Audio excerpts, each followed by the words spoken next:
امام محمد مہدی دجال کو قتل کرنے پر غالب نہیں ہوں گے.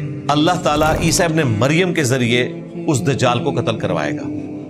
اللہ چاہے تو کسی چڑیا سے بھی کروا سکتا ہے، لیکن یہ اللہ تعالیٰ نے ایک اپنا پلان بنایا ہے کہ جو جھوٹا مسیح ہے اس کو قتل کرنے والا سچا مسیح ہوگا. اور جیوز کے اوپر اللہ تعالیٰ کی طرف سے عذاب کا آخری کوڑا عیسیٰ ابن مریم خود برسائیں گے. کیوں؟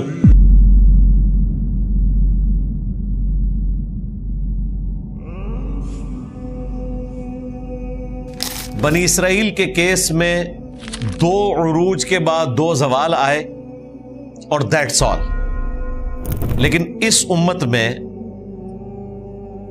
2 زوال کمپلیٹ ہونے کے بعد پھر آخر میں دوبارہ سے تیسرا عروج آئے گا، اور وہ امام محمد بن عبداللہ المہدی رضی اللہ تعالی عنہ علیہ السلام کی سرکردگی میں ہوگا، جس کی بشارتیں قرآن و سنت میں موجود ہیں. قرآن میں اشارتاً ذکر ہے، کم از کم 3 مقامات پہ اللہ تعالیٰ نے اس کا ذکر کیا. هو الذی ارسل رسولہ بالہدی ودین الحق لیظہرہ علی الدین کلہ ولو کرہ المشرکون. وہی اللہ ہے جس نے اپنے محبوب صلی اللہ علیہ وآلہ وسلم کو الہدی یعنی قرآن کے ساتھ مبعوث کیا اور دین حق کے ساتھ، تاکہ اسے تمام ادیان پر غالب کر دے، خواہ کافر اور مشرک اس بات کا برا ہی مان جائیں. ابھی تک اس روئے ارض نے یہ منظر نہیں دیکھا کہ پوری دنیا پہ اسلام کا غلبہ ہو، لیکن قرب قیامت میں قیامت آنے سے پہلے پہلے ایک دفعہ پوری دنیا پر اسلام کا غلبہ ہوگا، دوبارہ سے خلافت راشدہ قائم ہو جائے گی. مسند احمد میں حدیث موجود ہے، اللہ کے محبوب صلی اللہ علیہ وآلہ وسلم نے فرمایا، اللہ تعالی جب تک چاہے گا میں تم میں موجود رہوں گا، تم میں نبوت باقی رہے گی. پھر اللہ تعالی مجھے اپنے پاس بلا لے گا، میرے بعد خلافت علی منہاج النبوہ قائم ہوگی، جو ابو داؤد اور ترمذی میں آیا کہ 30 سال تک ہوگی. اس کی تفصیلات بھی آئیں، ابو بکر کے 2 سال، عمر کے 10 سال، عثمان کے 12 سال اور علی کے 6 سال رضی اللہ عنہم اجمعین وعلیہم السلام اجمعین. اور ان 6 سالوں میں 5.5 سال حضرت علی کے ہیں اور 6 مہینے حسن ابن علی کے. پھر مسند احمد کی حدیث میں آگے آتا ہے کہ خلافت علی منہاج النبوہ کے بعد کاٹ کھانے والی ملوکیت کا دور شروع ہو جائے گا، اور وہ بھی اس وقت تک رہے گا جب تک اللہ چاہے گا. پھر اللہ تعالیٰ اسے بھی اٹھا لے گا، پھر تم پر جابر حکمرانوں کا غلبہ ہو جائے گا، اور وہ بھی جب تک اللہ چاہے گا وہ غلبہ باقی رہے گا. اور پھر اس کے بعد دوبارہ سے خلافت علی منہاج النبوہ قائم ہوگی. یعنی یہ 5 ادوار کا ذکر موجود ہے. نبی الاسلام کا مبارک دور، اس کے بعد خلفائے راشدین کا دور، پھر کاٹ کھانے والی ملوکیت، پھر جابر حکمران، اور 5واں دور جو الٹیمیٹ خلافت راشدہ واپس آئے گی. آج ہم جس ایرا میں ہیں، ہم ماضی میں جا کے یہ ادوار گنوا سکتے ہیں. نبی الاسلام کا مبارک دور 11 ہجری میں مکمل ہوا، اس کے بعد 30 سال خلافت رہی، صلح حسن 41 ہجری میں ہوئی، ایگزیکٹلی 30 ایئرز کے بعد. دوسرا دور بھی ختم ہوا. 41 ہجری سے بنو امیہ کی ملوکیت شروع ہوئی، کاٹ کھانے والی ملوکیت، وہ آلموسٹ 90 سال تک رہی. پھر دوسری صدی ہجری کے اندر بنو عباس کا غلبہ ہوا، وہ بھی کاٹ کھانے والی ملوکیت ہی تھی، لیکن ایک دوسرے خاندان کی، اور وہ سلسلہ کئی سو سال تک جاری رہا.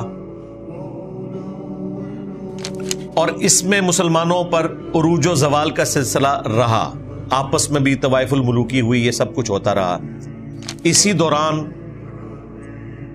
جو مسلمانوں پر تاتاریوں کا ایک آزمائش والا معاملہ ہوا، اس کے بعد دوبارہ سے اللہ تعالیٰ نے غلبہ دیا عثمانیوں کے ذریعے سے، تاتاریوں نے ہی حق قبول کر لیا، اور پھر الٹیمیٹلی یہ جو ملوکیت ہے اس کا خاتمہ ہوا، اور جابر حکمران مسلمانوں کے اوپر مسلط ہوئے جو زبردستی حکمران بن گئے، یعنی کلونیل پاورز۔ کہیں پر فرینچ آ گئے، کہیں پر گریٹ برٹن نے قبضہ کر لیا، اور یہ جابر حکمران بالآخر کافی حد تک مسلمانوں سے ٹل گئے ورلڈ وار 2 کے بعد، جب مسلمانوں کے دوبارہ سے اب آلموسٹ 58 ملک بن چکے ہیں۔ ورنہ اگر آپ ورلڈ وار 1 کے قریب دیکھیں تو ایک سلطنت عثمانیہ ہی بچی تھی، وہ بھی ختم ہو گئی۔ سب کانٹیننٹ پہ تو گریٹ برٹن کا قبضہ پہلے ہی ہو چکا تھا۔ پھر آہستہ آہستہ یہ ملک بننے شروع ہوئے، انڈونیشیا، ملیشیا، مصر، یہاں پہ پاکستان، اور پھر پاکستان میں سے ہی بنگلہ دیش بھی نکلا، افغانستان بھی کافی حد تک معاملات بہتر ہوئے، ایران تو خیر پہلے بھی اس طریقے سے محکوم نہیں ہوا تھا، لیکن بہرحال انقلاب تو 1979 میں آیا۔ اس طریقے سے دوسرے جو عرب ملک ہیں وہ بھی آزاد ہوئے، افریقہ میں کتنے عرب ملک بن گئے، یعنی کلونیل پاورز کا جو ایک غلبہ تھا وہ ڈھیلا پڑا۔ اب یہ جو ایرا ہے یہ خلافت اعلی منہاج النبوہ جو دوبارہ قائم ہونی ہے اس کی طرف جا رہا ہے، یعنی ایک ٹرانزیشن پیریڈ ہے۔ یعنی یہ تو نہیں ہوتا کہ آپ رات کو سوئیں اور ایک ایرا ختم ہوا ہے اور دوسرا شروع ہو جائے، آہستہ آہستہ اس میں کنورٹ ہوتا ہے۔ اس کی طرف اب یہ معاملات رواں دواں ہے۔ اب وہ اللہ کی مرضی ہے کہ وہ 100 سال میں وہاں تک بات پہنچے، یا 500 سال میں پہنچے، یا 1000 سال میں پہنچے۔ بہرحال یہ اب آخری دور کی طرف ہم جا رہے ہیں، باقی سارے ادوار ہم دیکھ چکے ہیں۔ مسند احمد میں ایک اور حدیث ہے، نبی علیہ السلام نے فرمایا کہ قیامت اس وقت تک قائم نہیں ہوگی جب تک کہ دنیا کے ہر گھر میں میری دعوت پہنچ نہ جائے اور لوگ چاہتے ہوئے یا نہ چاہتے ہوئے اسے قبول نہ کر لیں۔ آج سوشل میڈیا کی برکت سے، انٹرنیٹ کی برکت سے یہ بات سمجھنا آسان ہے کہ دنیا کے ہر کونے تک اسلام کی حقیقت پہنچ چکی ہے الحمدللہ۔ شاید چند ایک کوئی جنگلات باقی رہ گئے ہوں، ادروائز جتنی بھی سویلائز جگہ ہیں وہاں پر یہ حق کھل چکا ہے۔ اس حوالے سے مسلمانوں کا ریلیجن لوگوں میں انٹروڈیوس ہو چکا ہے، اور خصوصاً جب سے یہ پچھلے سال 7 اکتوبر 2023 سے اسرائیل کا اور حماس کا کنفلکٹ شروع ہوا، اس کے بعد سے تو پوری دنیا کی خبروں میں مین خبروں میں یہ چیزیں ڈسکس ہوتی ہیں، بنی اسرائیل versus Muslims, Jews versus Muslims, اور اس سے ظاہر ہے ریلیجن والا معاملہ سب کے سامنے آ رہا ہے۔ تو اللہ کا شکر ہے کہ اللہ تعالیٰ نے اس حق کو پوری دنیا تک انٹروڈکشن کے پوائنٹ آف ویو سے پہنچا دیا ہے۔ اب جس کی مرضی وہ مزید تحقیق کرے اور حق کی طرف آئے۔ 11 ستمبر 2001 کے بعد جس طریقے سے مسلمانوں پر پابندیاں لگائی گئیں، اللہ تعالیٰ نے اس شر میں سے بھی خیر نکالا اور نان مسلمز کو اسلام کا تعارف ہوا۔ اس کے بعد تو بہت تیزی سے لوگ اسلام کو اسٹڈی کر کے پرپز آف لائف تک پہنچے، خدا کا تعارف ہوا لوگوں کو، اور قرآن کو اسٹڈی کیا، حق بات کو قبول کیا۔ ہر شر میں سے کوئی نہ کوئی خیر نکلتا ہے۔ ابھی یہ فلسطین والے جو معاملات ہوئے ہیں اس کے بعد کئی لوگوں نے اسلام قبول کیا ہے۔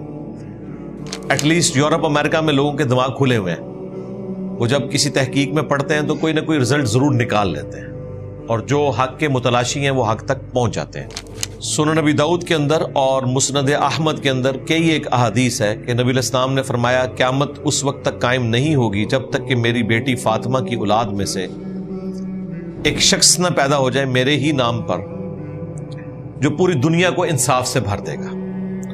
امام محمد مہدی علیہ السلام سے متعلق 12 صحیح الاسناد احادیث میں نے مختلف ویڈیوز میں کور کی ہیں۔ آلموسٹ کوئی 1.5 سال پہلے جب بنو امیہ کے ایک بندر نے امام مہدی کی گستاخی کی تھی تو میں نے دوبارہ سے اس چیز کو ڈسکس کیا تھا. امام مہدی کی گستاخی انجینئر محمد علی مرزا لکھے تو وہ ساری احادیث اس لیکچر کے اندر میں نے بیان کی ہوئی ہیں. بخاری اور مسلم میں بھی اشارتاً موجود ہے. نبی اسلام نے فرمایا تمہاری اس وقت کیا شان ہوگی کہ جب عیسیٰ ابن مریم تم میں اتریں گے،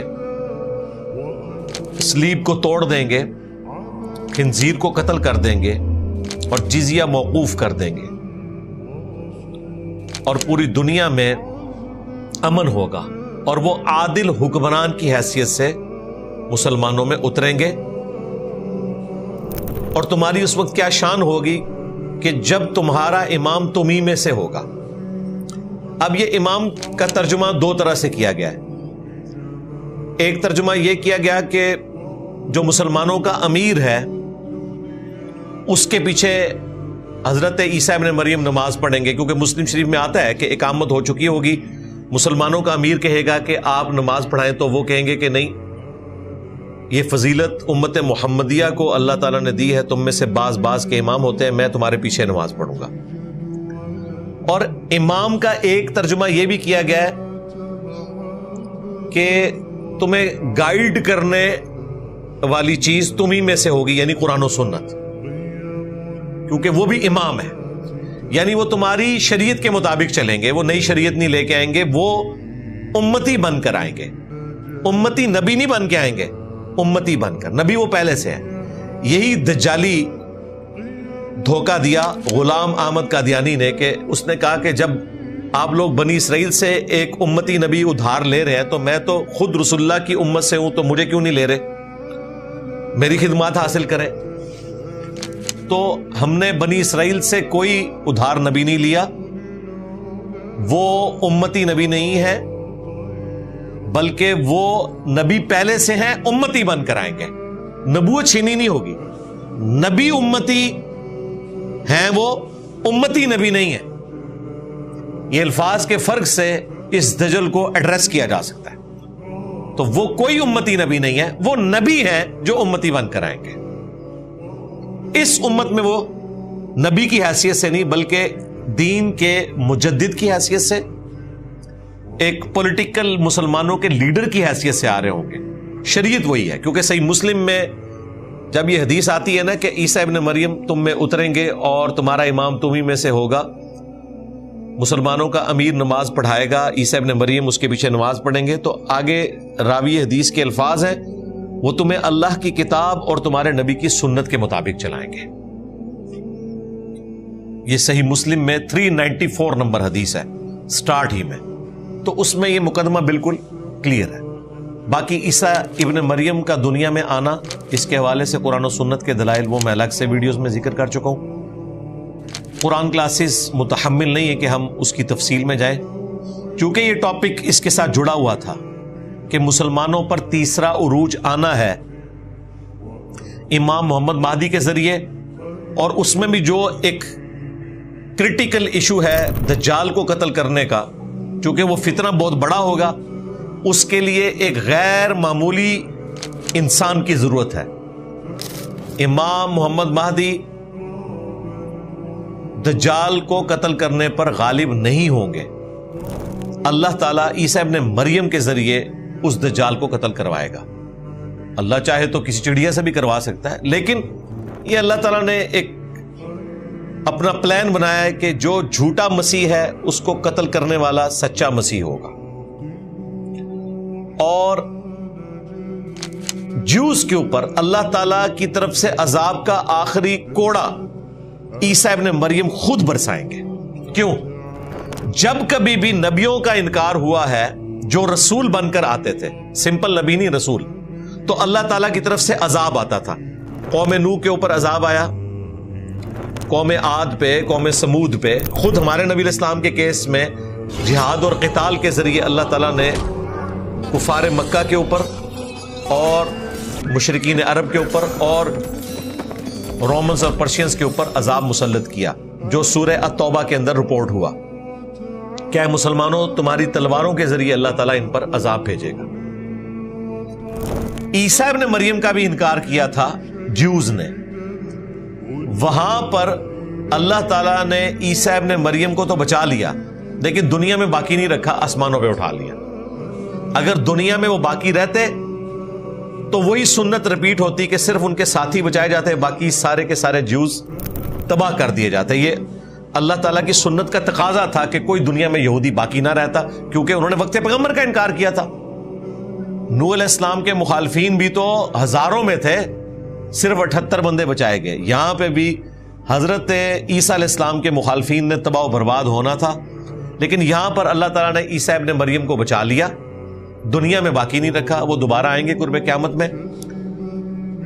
دوسری طرف یہودیوں کو بھی باقی رکھا, ان پر وقتاً فوقتاً اللہ تعالیٰ نے عذاب کے کوڑے بھیجے. اور یہ بھی قرآن میں ذکر ہے کہ میں قیامت تک تم پر وقتاً فوقتاً ایسے عذاب مسلط کرتا رہوں گا, ایسے لوگ مسلط کرتا رہوں گا جو تمہیں عذاب دیتے رہیں گے, چونکہ تم نے عیسیٰ ابن مریم کا انکار کیا. اب آپ سوچ رہے ہوں گے کہ یہ عیسیٰ ابن مریم کے انکار کے اوپر اللہ کا اتنا غصہ کیوں ہے؟ انکار تو اور پیغمبروں کا بھی ہوا تھا, لیکن وہ یکمشتی ختم ہو گئے ان کے مخالفین. یعنی یہ تو نہیں ہوا کہ نوح علیہ السلام کے مخالفین کچھ زندہ رکھے گئے ہوں, کچھ مار دیے گئے ہوں, پھر وقتاً فوقتاً ان کی نسلوں پہ بھی عذاب آتا رہے. یا قوم سمود, قوم عاد, یہ جیوز کے ساتھ ایسا کیا ہوا ہے کہ یکمشت اللہ نے ختم نہیں کیا اور قیامت تک عذاب آئے گا؟ یہ قرآن میں لکھا ہوا ہے. اس کے پیچھے ریزن یہ ہے کہ باقی سب لوگ آسمانی مذاہب کے ماننے والے نہیں تھے, بت پرست تھے.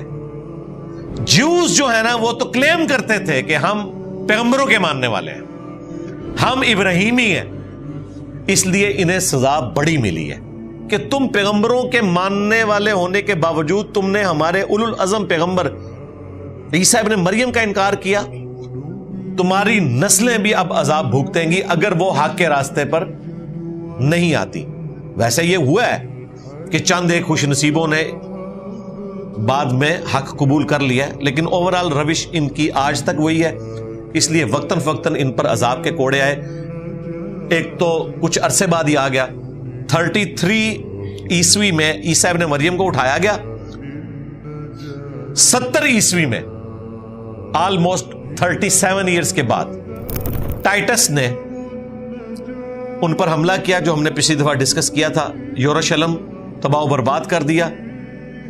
ہیکل سلیمانی جو دوبارہ تعمیر کر لیا تھا انہوں نے حضرت عزیر علیہ السلام کے ذریعے جو عروج ملا, اس کے بعد اس دوسرے زوال کے اندر وہ ٹیمپل بھی ٹوٹ گیا جو دوبارہ بنایا تھا.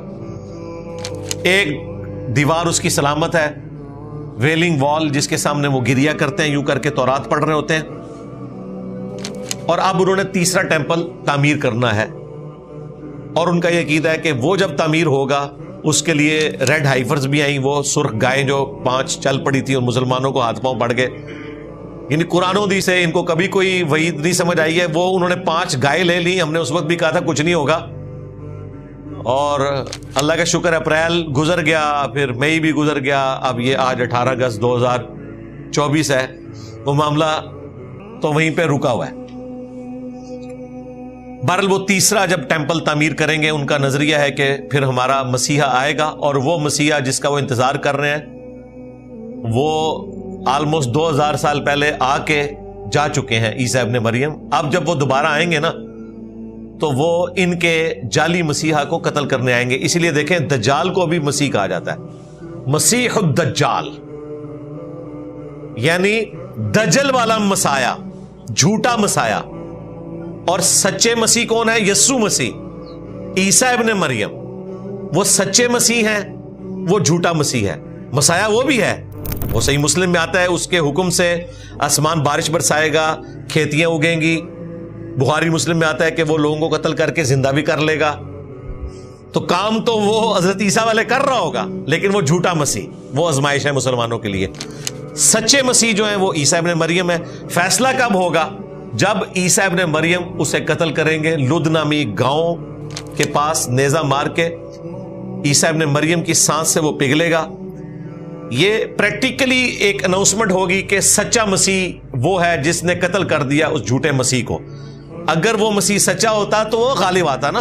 دجال کا مغلوب ہو جانا عیسیٰ ابن مریم کے ہاتھوں یہ اس بات کا ثبوت ہے کہ یہ سچے مسیح ہیں، اور وہ آخری قسط ہے جو یہودیوں پر آنی ہے، اور اس قسط کا مشاہدہ خود عیسیٰ ابن مریم بھی کریں گے، تاکہ اللہ کی وہ سنت اسی طریقے سے قائم رہے کہ اللہ تعالیٰ اپنے پیغمبروں کو ان کے مخالفین کا عذاب ان کی نظروں کے سامنے دکھاتا ہے، اور وہ اللہ تعالیٰ دکھائے گا۔ وہ تو بخاری مسلم میں آتا ہے کہ اگر کسی پتھر کے پیچھے بھی کوئی یہودی چھپا ہوگا نا، یا درخت کے پیچھے، تو وہ پتھر اور درخت بھی بولے گا اے مسلم میرے پیچھے یہودی ہے، اسے قتل کر دے، سوائے غرقد کے درخت کے، وہ یہودیوں کا درخت ہے، وہ انہیں پناہ دے گا۔ بہت بڑی ایک جھاڑی ہوتی ہے، وہ کئی بندے بھی اس میں چھپ جائیں تو نظر نہیں آتے، اور وہ ایک کمال کی جھاڑی ہے جو ریگستان میں اسی علاقے میں اگتی ہے، جس کی کاشت انہوں نے بہت زیادہ کی ہوئی ہے، اور وہ یہودیوں کا درخت ہے، ایک جھاڑی نما درخت جو ان کی حفاظت کرے گا۔ باقی ہر درخت ہر پتھر بولے گا، اور یہ میدان جنگ میں ہو رہا ہے، عام حالت میں نہیں، کیونکہ اللہ تعالیٰ نے پھر فیصلہ کر لیا ان کے لیے کہ بھائی انہوں نے چونکہ اب حق قبول نہیں کیا، ان پہ اللہ تعالیٰ کی طرف سے عذاب کی آخری قسط آنی ہے۔ لہٰذا عیسیٰ ابن مریم کا دنیا میں آنا، اس کے پیچھے ٹیکنیکل ریزن یہ ہے کہ انہوں نے اپنی مخالف قوم کا عذاب اپنی زندگی میں نہیں دیکھا تھا جو باقی رسولوں نے دیکھ لیا تھا، اس لیے وہ دوبارہ دنیا میں آئیں گے اور عذاب کی آخری قسط ان کے ہاتھوں سے ہوگی، اور وہ اللہ تعالیٰ کی سنت اسٹیبلش ہو جائے گی کہ عیسیٰ ابن مریم اور ان کے ماننے والے بچا لیے جائیں گے۔ کرسچنز اور مسلمان، کرسچنز بھی اسلام قبول کر لیں گے۔ وہ سورہ النساء میں آیا کہ اہل کتاب میں سے کوئی بھی نہیں بچے گا مگر یہ کہ وہ عیسیٰ ابن مریم کی موت سے پہلے ان پر ایمان لے آئے گا۔ 40 سال تک دنیا میں رہیں گے، شادی کریں گے، ان کے بچے ہوں گے، پھر وہ فوت ہوں گے، موت انہیں بھی آنی ہے، اور پھر وہ نبی الاسلام کی قبر مبارک کے ساتھ دفن ہوں گے۔ یہ تمام چیزیں احادیث میں موجود ہیں، میں نے تفصیل سے کئی دفعہ ویڈیوز میں ریکارڈ کروا دیا ہے۔ اب لکھیں عیسیٰ ابن مریم دنیا میں دوبارہ آئیں گے، حیات مسیح، نزول مسیح، تو میری وہ ویڈیوز کھل جائیں گی جن میں نے ساری احادیث کو ڈسکس کیا ہے۔ بہرحال یہ حکمت کھل گئی کہ عیسیٰ ابن مریم نے دنیا میں کیوں آنا ہے۔ دوسرا، یہودیوں پر عذاب کی مسلسل قسطیں کیوں ہیں، ایک ہی دفعہ اللہ نے ان کو ختم کیوں نہیں کر دیا؟ اس کے پیچھے ریزن یہ ہے کہ چونکہ وہ نبیوں کے ماننے والے تھے، نبیوں کا نام لے کر انہوں نے غداری کی، اس لیے عذاب کی قسطیں ان پر آتی رہیں گی۔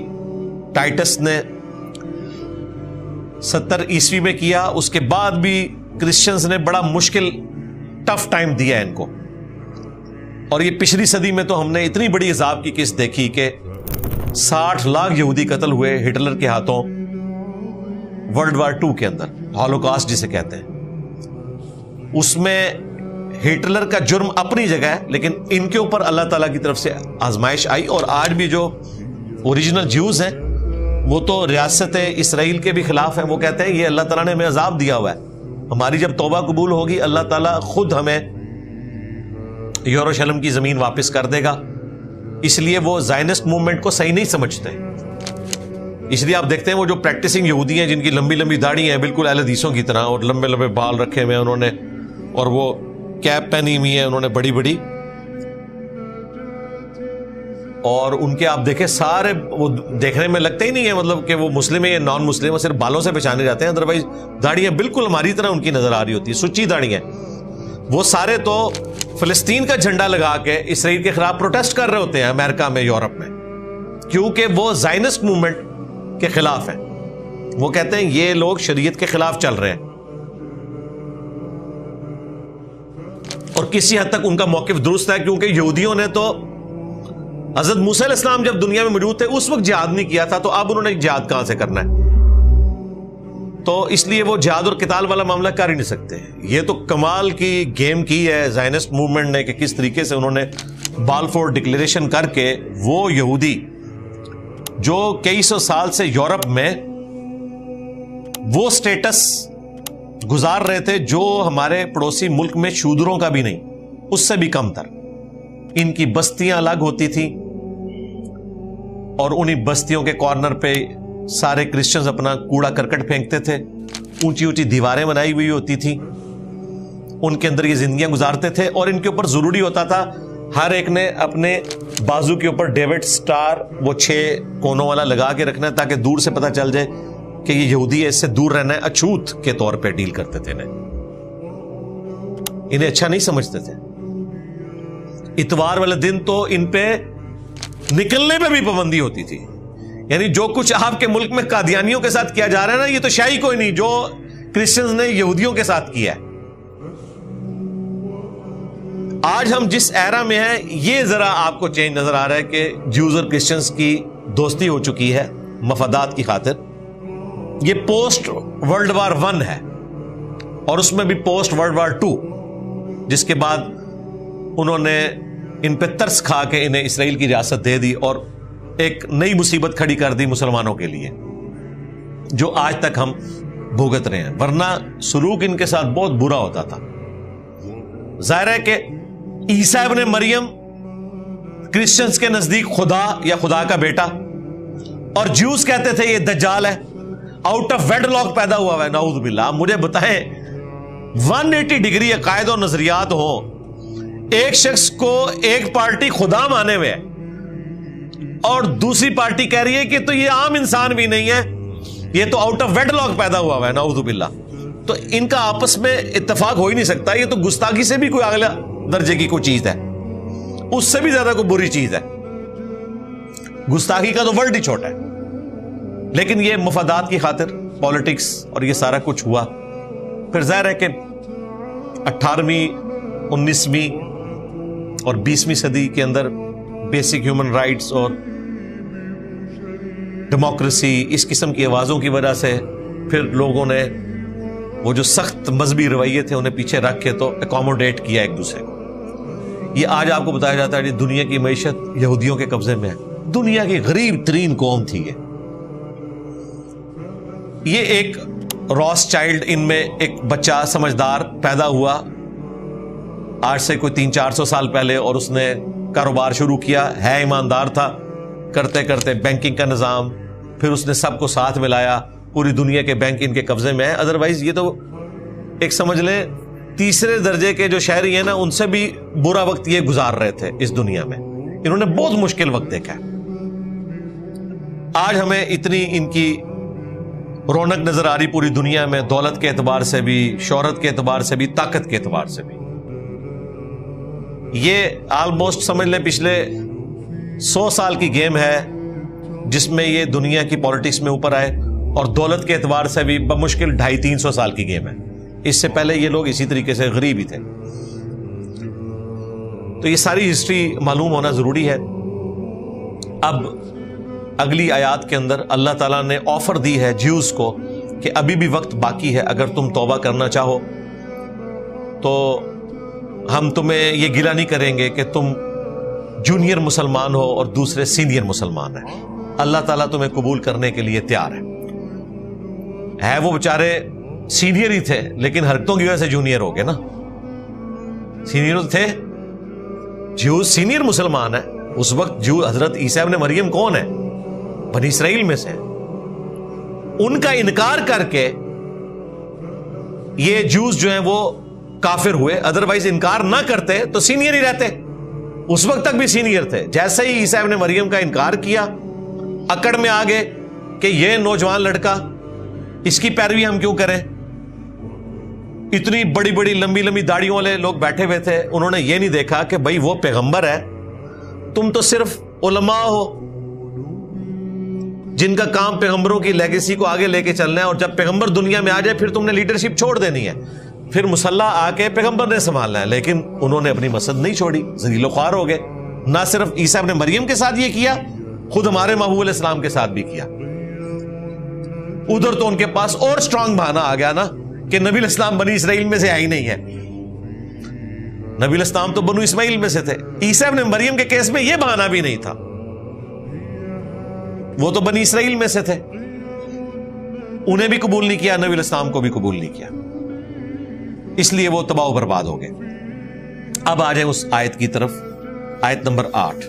اعوذ باللہ من الشیطان الرجیم، بسم اللہ الرحمن الرحیم.